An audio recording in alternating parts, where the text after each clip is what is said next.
পাশে আছে এবং থাকবে। আপনারা জানেন, নারী আমাদের মা, নারী আমাদের বোন।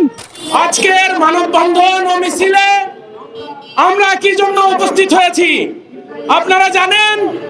মাগুরার একটি ছোট্ট শিশু, তাকে যেভাবে ধর্ষণ করা হয়েছে, যাকে যেভাবে ধর্ষণ করা হয়েছে ধর্ষকদের, এই বাংলায় আমরা কিভাবে প্রত্যেকটা মুহূর্তে মুহূর্তে তারা যেভাবে ধর্ষণ করে যাচ্ছে, তাদের কোনো শাস্তি আমাদের বাংলাদেশে হয় না।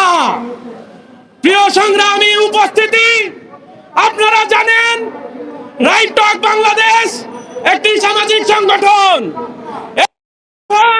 সব সময় বাংলার মানুষের পাশে আছে এবং থাকবে।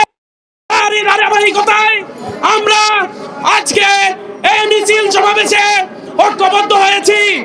তার একটি কারণ, সেটি হলো মাগুরার যে ছোট্ট শিশু আছিয়া, তাকে ধর্ষণ করা হয়েছে। আপনারা জানেন, নারী আমাদের মা, নারী আমাদের বোন, নারী আমাদের ভাই, নারী আমাদের বোন, নারী আমাদের সন্তান। আজকে নারীদের যেভাবে ধর্ষণ করা হয়, সেটার সাজা আমাদের বাংলাদেশে হয় না। প্রিয় উপস্থিতি, আমরা এই জন্যই আজকে ঐক্যবদ্ধ হয়েছি।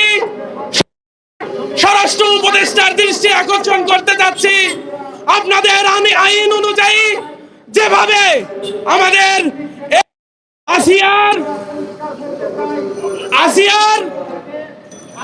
আসিয়ার ধর্ষণকারীর আইনে এনে ফাঁসি দেওয়া যায়, সেই দ্রুত সেই কার্যক্রম আপনারা অনুষ্ঠিত করুন।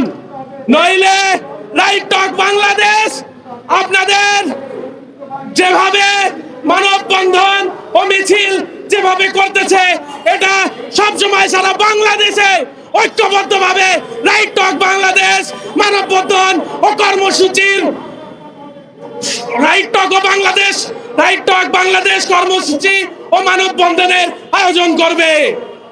আমি এই আশাবাদ ব্যক্ত করে আমার সংক্ষিপ্ত বক্তব্য এখানেই শেষ করছি।